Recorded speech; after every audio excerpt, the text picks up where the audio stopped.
It's interesting to think about your ideas. So often when we have ideas, all we see is the blue sky, but there's always clouds there. Whether we see them or not, there's always clouds. And today, I want you to focus on those clouds, because it's not enough to just think about an idea that you might have. There we are. I want to talk to you guys about being able to deconstruct your idea and then put it back together.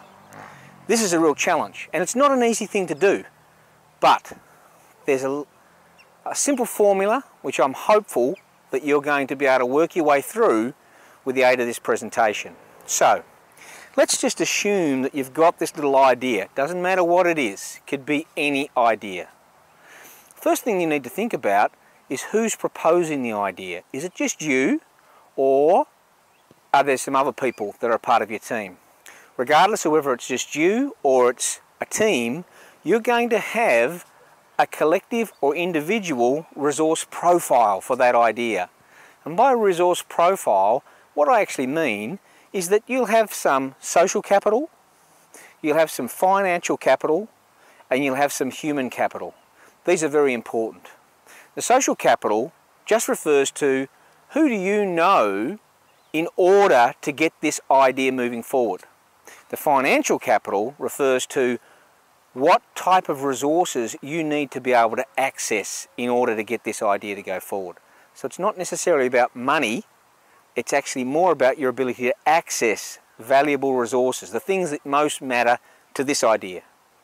And lastly, the human capital is what do you need to know?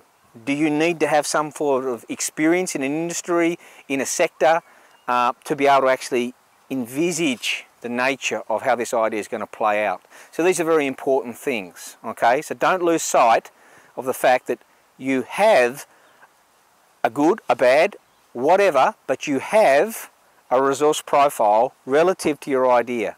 And in fact, hopefully by now you've already worked out that the resource profile you hold for any idea is going to be different from idea to idea. But we'll talk about that a little later. So, we can move on from resource profiles to now think about legitimacy. Now, legitimacy is where we're actually specifically talking about two things. Does everyone know what it actually is you're talking about? So, we would call the first cognitive legitimacy. Cognitive legitimacy refers to that taken for granted aspect of your idea. If you're trying to do something that no one's ever heard of before, it doesn't have cognitive legitimacy, and therefore you're going to have to spend time and energy, which you may not have a lot of, trying to actually educate people, get them to understand what you're trying to do.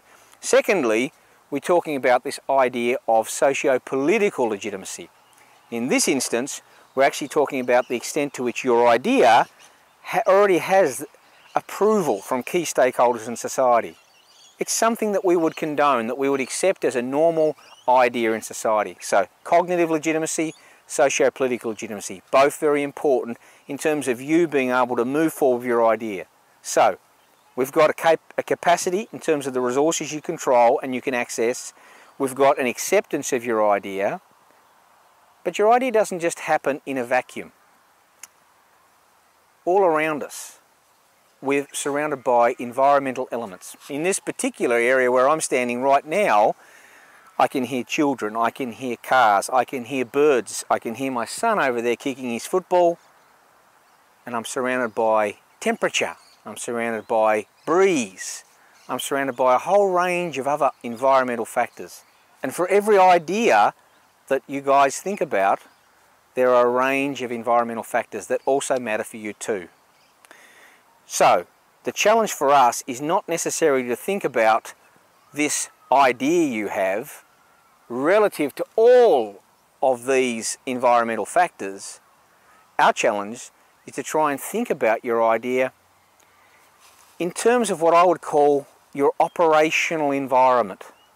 We need to block out all of those other factors, and we need to just stay focused and concentrate on the things that actually matter.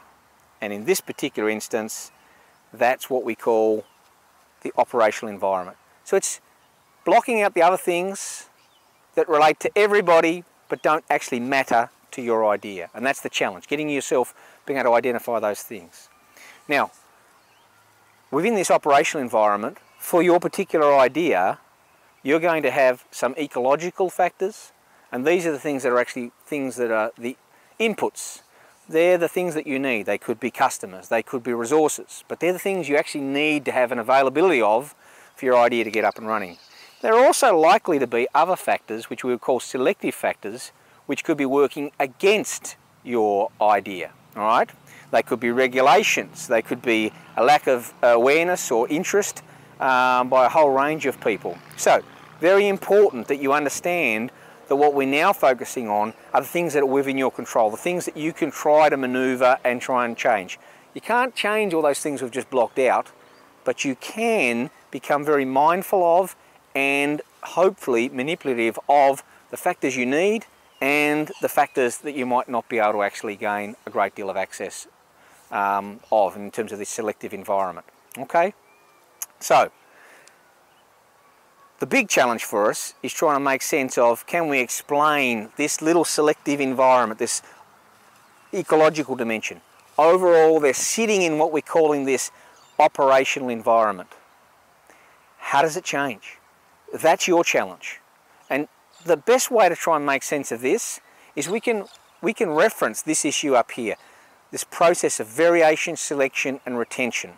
To what extent are you able to understand how new ideas, that's the variations, to what extent are you able to understand how when those new variations come into this space that they're actually able to succeed? Why do they succeed?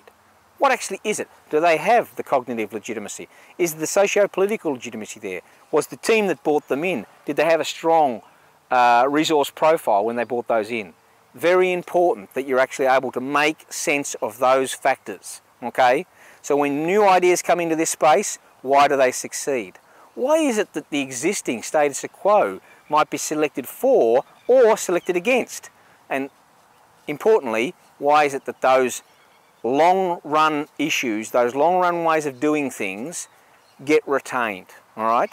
Very important. If you want to bring a new idea into a space, you have to be able to make sense of how that space is changing or not changing as a result of the interplay between new variations, the process of selection, and what is or isn't being retained. Now, we can also come down this way and we can think about the process of value creation. How actually is it that value is being created? Typically, we would make reference to the value chain. Value chain's been with us now for 30, 40 years. It's a logic, a way of thinking. How do we actually convert raw inputs into outputs by some means of manufacturing or some means of developing? Unfortunately, the world's moved on from when that logic was created. It still applies and it still can be a very useful means of understanding how value is created, but we also create value now through the way we can actually reorganize resources to sort of fit this circumstance or fit that circumstance. So we also need to have an awareness of the value shop.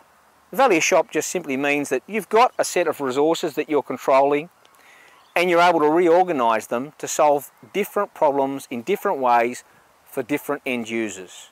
And lastly, we want to make sure that we're aware of the value network. The value network is that process through which we're actually making sure we're tapping into network effects like the internet, virtual communities, online communities, making sure that when we're actually working and we've got an idea we want to get that sort of contagion, sort of to catch on fire, that's when we want to make sure that we are fully understanding that sometimes we create value, turning inputs into outputs by rearranging our resources, and other times it's just tapping in and trying to get an idea to really catch fire and take off. And the combination of all three, more often than not. So, we've got resource profiles, we've got legitimacy, we've closed ourselves off from everything in the environment just to be able to focus on our operational environment with those specific ecological and selective factors. We've thought about how the space is changing in terms of that process of variation, selection, retention, and we've also thought about how value is being created. one thing that I really want you to take some care when you're thinking through your idea is how you're going to actually do this so it benefits the majority. Now, co-actions are something that we typically don't talk a lot about, but they're so important. And the reason they're important is because if you want your idea to be sustainable, it's so important that you're not the only winner. So I want you to think it through. Who are the people that are going to be impacted by you bringing your idea to fruition? Are there other people that can win? Are there other people that can benefit from your actions in this space? To the extent that we've got too many negative outcomes happening, that's not going to be good for you. You need to try and think how you can think through your idea, the strategy that you're going to use, so that more than just you are actually benefiting. Okay? So we've got negative outcomes, we've got neutral outcomes, the round ones, and we've got positive outcomes, the positive signal. So think that through to make sure you can actually work through and make sense of how not only you are going to be a winner, but other people are going to be a winner for you taking this action. I also want you to think about this notion down here of this idea of the approach that you're planning. Is it a short-term approach or a long-term approach? Now, we talk about R strategies being for short-term and K strategies being for long-term.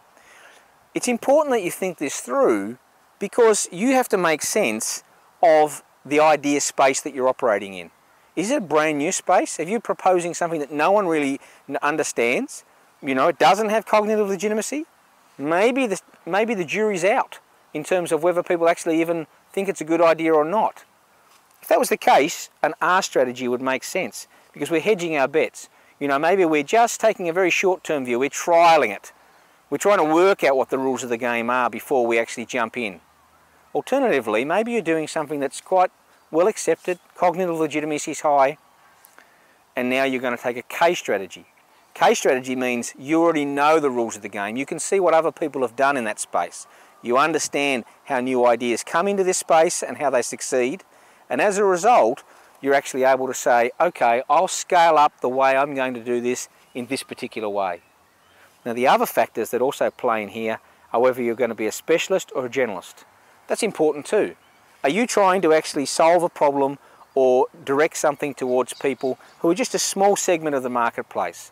You know, people with one eye who tend to limp quite severely. You know, there's not a lot of those people around. So it may not be very sustainable what you're trying to do, but maybe that's all you're focused on. Alternatively, maybe you're actually trying to be a generalist and you're actually trying to say, well, anyone who can draw a breath will benefit from this particular product or this particular service. And if that's the case, are you actually competing with a range of other people who may have already scaled up, put their K strategy into play several years ago? So there's a challenge for you in that respect of making sure that you understand the nature of that strategic approach that you're going to use. Short-term, long-term, specialist, generalist. Very important that you enter in the appropriate way. So, let's just recap all of that. Make sure it's making sense. You've got an idea. Whether you acknowledge it or not, you bring to it also a resource profile. Social capital, financial capital, human capital. Your idea is either going to be instantly accepted by people because it has cognitive legitimacy, or you've got some work to do.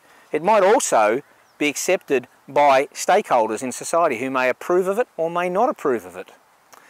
You need to be able to make sense of how that environment's changing, because to the extent that you understand that, you'll be able to make sense of this entire operational environment that really matters, where those ecological processes and selective processes are going to be really fine-tuned against the nature of what you're specifically trying to do. It's important that you also understand the nature of how you're going to create value. If you understand how you're going to create that value, there's a fair chance you'll actually understand also how you're going to go about capturing it. Because it's not enough to create the value, you've got to be able to capture the value. And not only do you need to be able to capture it, you need to be able to do it in a sustainable way. And that's where it's important to be able to develop co-actions with other stakeholders and other parties in and around your idea space so that other people are winning, that they're benefiting as well from your presence in this space. And lastly, it's so important that you do make sure that when you step forward to act in this space, that you're doing it in a way where your long term is being traded off nicely against short term, and where you understand the value of having a small select market versus a long market. Now, the last idea that I want to share with you is a really important one, and it's this idea, this notion of emergy. Emergy is where you actually identify around you other people's actions, other sources of energy that you can tap into. Now, it may well be that you've got something happening out in the marketplace that's very visible. Classic example, local pizza firms don't have to do a lot of advertising because Pizza Hut and Domino's do so much advertising that it means that they're actually able to sort of say, hey, everyone's already been told this cognitive legitimacy of pizza is so high, we don't need to do anything. When they advertise, people pick up their phone, come and see us and grab their pizza. Is something like that happening in and around your idea? Are you doing something that's topical? Are you doing something that's very current in people's thinking? Are you doing something that governments are already thinking about? Because if governments are actually acting in that space with strategic objections, then you've got that top-down value that's actually working in your favour. Maybe it's more the grassroots support that's happening. Maybe there's something in your community that you can tap your idea into. The important thing is, are you able to actually establish that there is other people's behaviours that if you were to strategically align your actions to, you can get a benefit? Think of a surfer. They don't create the energy. They don't say, let's go and make some big waves for us to surf. Their challenge is, can they identify the wave? If they know where the waves are at, then they can go to that location. And if they know where the waves are at, then it comes down to, do they have the skill to get their board out there and to actually exploit those conditions to their advantage.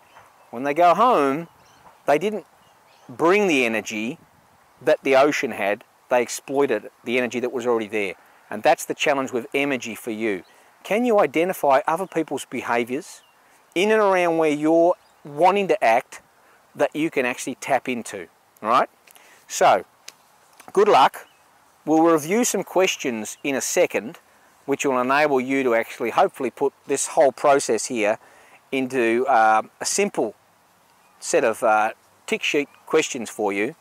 But follow the process that I've just gone through. It'll help you to ask the right questions, and it'll help you to line yourself up to give yourself the best chance of making sure that you're not swimming against the tide. You're doing everything possible to take advantage of the environmental factors that are around you. Well, that is a lot to take in. Hopefully it makes sense, and to the extent that it doesn't, rewind and go back to some of the areas and see if you can get your head around those key ideas. What it does lead you to, though, is a whole bunch of questions that you really need to ask. And they're questions that you might not normally ask yourself. So, let's just run through them one at a time. In relation to your idea, who do you need to know to succeed? Now, the key thing here is for you to succeed. Anybody can start a business. Anybody can pursue an idea. But we're not so much interested in what it would take for you to start. We're really trying to put the focus on what would it take for you to succeed. And likewise, what do you need to know in order to succeed? What experience might you not have, or what background information or technical information or historical information do you need to know to be able to move forward? What do you need to be able to access in terms of the resources that you need to be able to succeed? Have a chat to the people around you. Does everyone seem to understand what it is you're trying to do? Because if they don't, then you're lacking that cognitive legitimacy that enables you just to move forward. You may have to think about, how are you going to educate people about what it actually is you're trying to do? Is there enough people out there who actually share your passion for what it actually is that you're trying to do? Do you think that most people approve of what it is you're trying to do? i.e., do you have that socio-political legitimacy already? Or is it something that needs to be developed? Is it something that can be developed? In relation to what you're trying to do and where you're trying to do it, do you truly understand how that opportunity space changes? What are those variations that are continually rolling through, or perhaps not rolling through? What might be stopping ideas from coming into that space? What are the factors that you think might directly be working against your idea? So now we're thinking about this notion of the selective dimension to that operational environment. What are the factors that seem to be working against it? What are the factors that seem to be working directly in favour of your idea? So now we're thinking about that ecological dimension of the operational environment. Do you understand how it actually is that you intend to create value in this opportunity space? Could it be through value chain? Could it be through the value shop? Could it be through the value network? Or combinations of two or all three? To what extent do you think that if you were to act, that other people would actually gain a benefit from you doing this? And how can you communicate the potential benefits to them? And you can start hopefully to see the connections between all of these factors. If you can see other people benefiting, but the idea doesn't have cognitive legitimacy, then clearly people aren't even going to understand the potential benefits that you think they may gain. So it's very important to be able to put to bed those initial issues. Do you have what it takes in terms of a resource profile? Are you dealing with something that other people understand and know and approve of? If you can't get yeses to those, it's very hard to keep working through this list, because they all keep coming back and adding up. And as I said, trying to fashion a way of moving forward with your strategy so that you've actually got other people who have those positive coactions alongside you, that's what you're really trying to do. You've got to be very mindful in terms of the resource allocations that you would be anticipating and the type of commitments that you would be trying to enter into or gain cooperation with. Are you taking a short-term approach or a long-term approach? You need to be very clear on this, and you need to be able to make sure that you're able to communicate that clearly to people. So it's an R or a K strategy that you're actually entertaining. And you're reaching out to a select few or everyone. And that's important too, because again, it has those resource implications. If you want to make something available and have a benefit for everybody, well, clearly that's going to take more resources, more time, more commitment, more communication than it would if you were just trying to reach out to a few people. But if it is only a few people, can you find them? You know, are they hidden away and very difficult for them to actually even know what you're doing? And lastly, and I think most importantly, can you identify any sources of energy? And look, this is really just you stepping back from it and saying, who is acting in this space, near this space, around this space, in a way that I think could actually have a benefit for me and my idea? You don't have to engage with these people in any particular arrangement. It might just be that the government have just made an announcement about additional funding over the next 4 years for a particular type of activity, and maybe that relates to what you're doing. Maybe there's people down the street who are really committed to the nature of your idea, and you could sort of tap into them. Maybe there's just simply other institutions or other people acting independent of you that potentially could make life easy for you. Maybe they're going to help you get that cognitive legitimacy. Maybe they're already doing the heavy lifting in terms of you being able to achieve that socio-political legitimacy. Maybe they're educating people in terms of what the long-term benefits could be for everybody. So they're going to actually help that coaction process unfold for you. This is where I think you need to start. I think you need to step back from your idea. You've pulled it apart. You've made some sense of it. Now I think the real challenge for you is, can you actually step back, ask yourself these questions, and come out the other side of these questions with a strategy, What is it you have to do to build up that resource profile so that you know you can succeed, to ensure that people understand and approve of what it actually is you're doing, that you can demonstrate that you understand the nature of risk and opportunity associated with your idea because you understand how this space changes, that you're able to actually understand what you can draw upon for your idea and what you know is already potentially going to be working against your idea. That you understand the nature of how you're going to create the value and therefore hopefully how you would capture the value. That you also understand how other people are going to win alongside you, and you've got a clear strategy in your mind about how you'll enter this space, short term, long term, for a few as a specialist or more as a generalist. And most importantly, I'll keep coming back to it, that you have been able to identify somebody else doing some heavy lifting that you can tap into and use to your advantage. So good luck. I'm looking forward to seeing how your ideas can develop once you actually put it through the process of asking these questions and becoming more mindful of all of these other environmental factors that will be there whether you recognize them or not.